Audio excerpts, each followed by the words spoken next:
Right, I'm going to keep this chart here so it's still in shot but kind of out of the way of what I'm actually doing on my needles, because what I plan to do is to do enough of the stitches that you will have encountered literally every kind of stitch there are. So probably up to, say, I don't know, row 9, up to and including row 9, that will have covered every kind of stitch within this repeat, I think. So that's my hope, and I won't obviously make you sit through 9 full rows of knitting. We'll edit in and out, so hopefully just find the bits that are useful to you.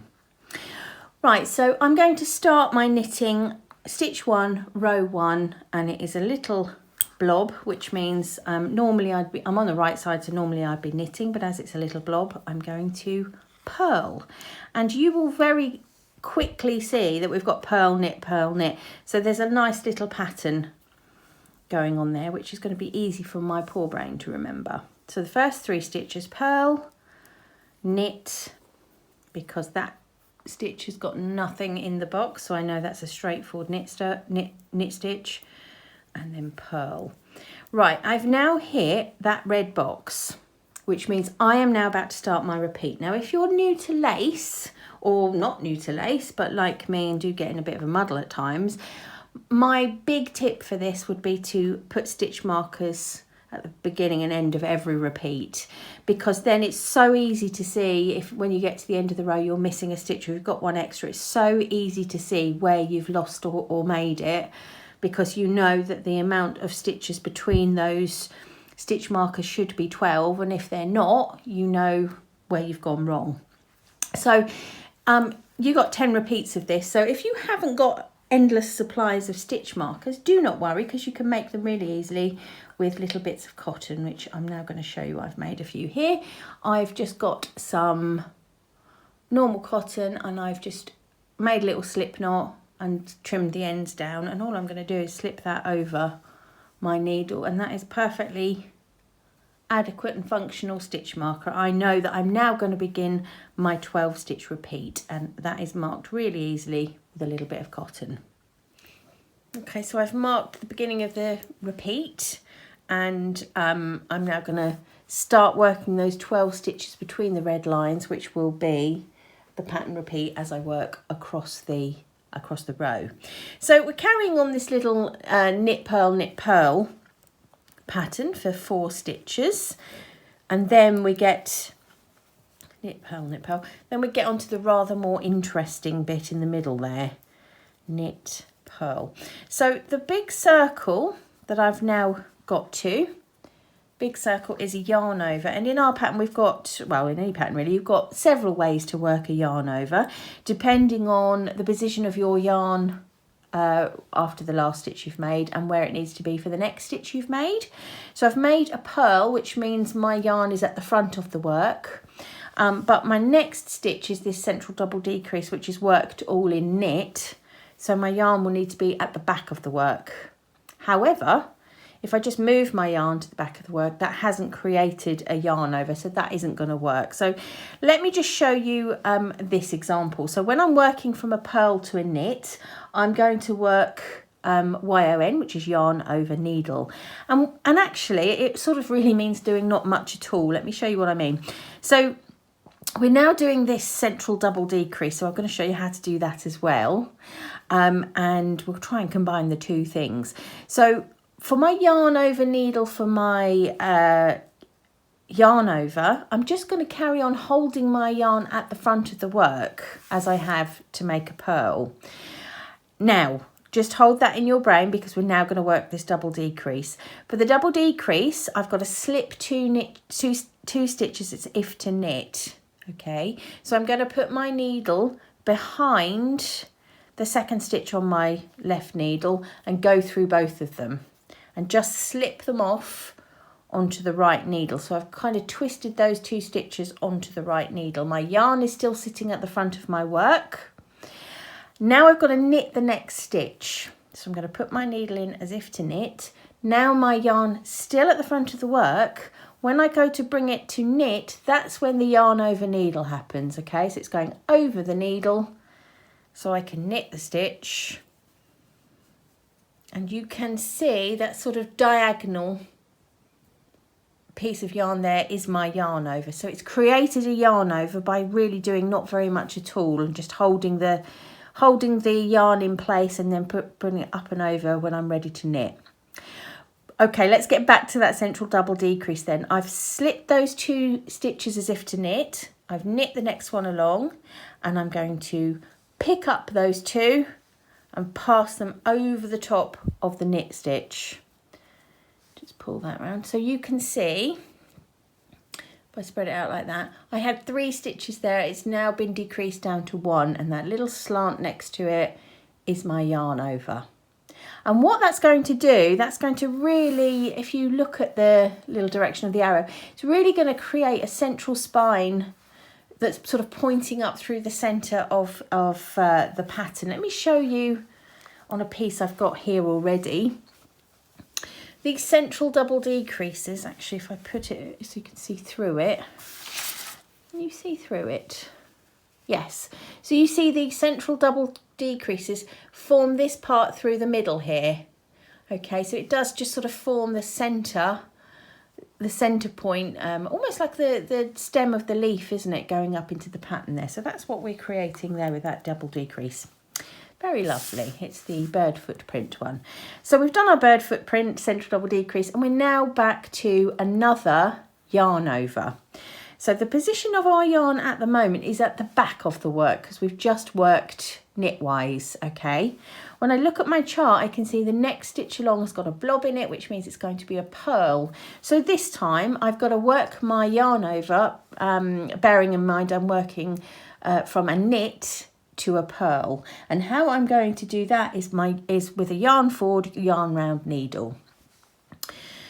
So it's just really as the name suggests. So let's do that. So yarn is at the back as if to knit at the moment. I'm going to bring it forward through the needles. So it's now sitting at the front. If I wasn't doing a yarn over, I would carry on and I could purl there, no problem at all. But I do need that extra stitch made for the yarn over. So I've done the yarn forward part. I've now got to do yarn round needle. And it is literally, I'm just literally going to loop it around, it keeps falling off, loop it around the end of the needle like so. When I hold it down there, you will see I've created a pretend next stitch, if you can see that there. If I go ahead and make that purl stitch, you'll see it.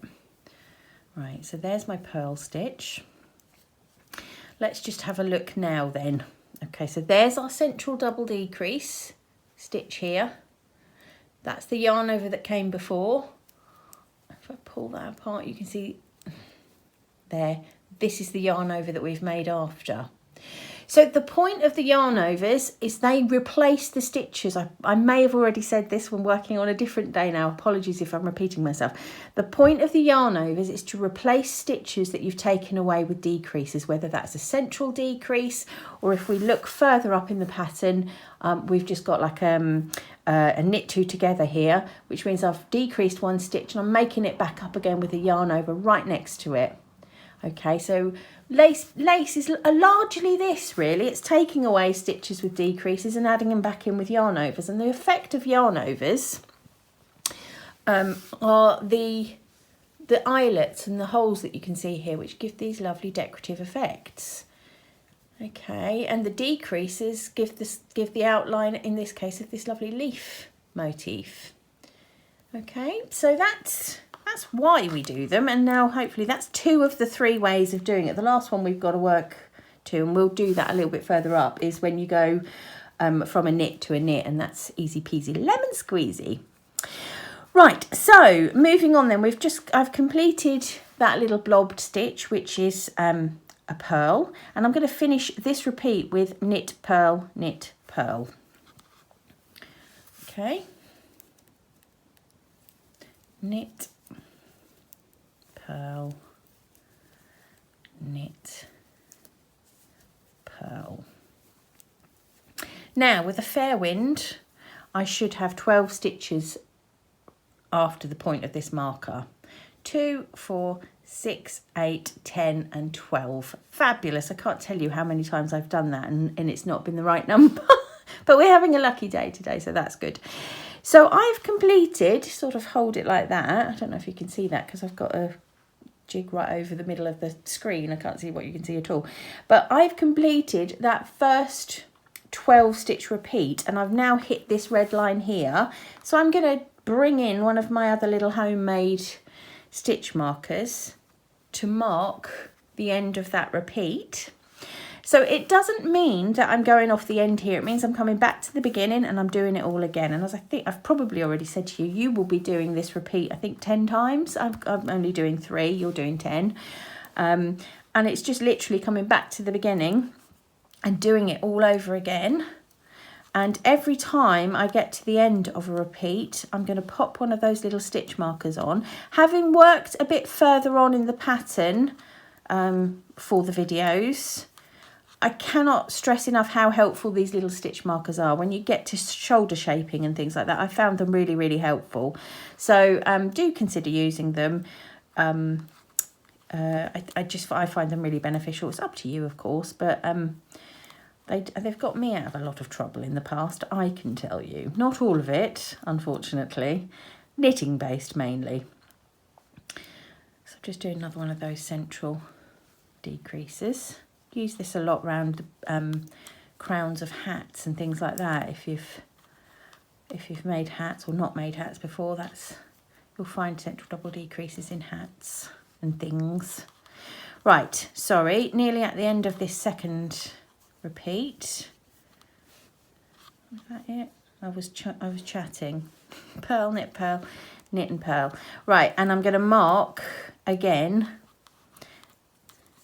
the end of my repeat with a little stitch marker. So that's all I'm going to be doing for this row. So I'm going to finish my last repeat and we'll catch up at the end. Okay, here goes the last stitch, and I'm going to mark the end of that last repeat. Now I found this, again working that other piece that I've already worked, I found this really helpful because if you know, on one end of my pattern I've got 2 stitches and on the other end I've got 3. So if you are ever slightly miffed or sort of a little bit lost, you can easily tell which way you're working, because if you're working a well, you can tell which end is 3 and which end is 2. I don't need to go on any more about that, do I? Right, so I have marked the end of the last repeat, and you can see I've got each repeat marked there, nice and straightforward. So if I was working at your 125 stitches and I'm 5 rows in or whatever, I'm going to have lots of these along my row. And if I'm finding myself that things aren't lining up or whatever, when I go through and look between each of these stitch markers, as long as I've got 12 stitches between each of these stitch markers, it's fine. Usually what I found is if you've messed up a bit of lace or you're stuck on a bit of lace, you will go back through your stitch markers and you'll go, there you go, there's only 11 there, or there's 13 there, or whatever. And so you know where to go back and make your correction. And it is really, really helpful. It does save an awful lot of time. Right, so I've marked the end of the row and I've just got these 2 stitches to finish, which are a knit and a purl, following that knit purl pattern nicely. Okay, so that was row 1. I'm going to turn it over and we'll go back along row 2. And again, apologies if I've already said this, I've slept. So I can't remember what I've said and what I haven't. My plan is to work enough of this chart so that we can make sure you cover every single type of stitch, and I believe that means I've got to work up to and including row 9, just to make sure you get a view of every kind of stitch that there is on that key. Okay, so let's go and have a little look at row 2.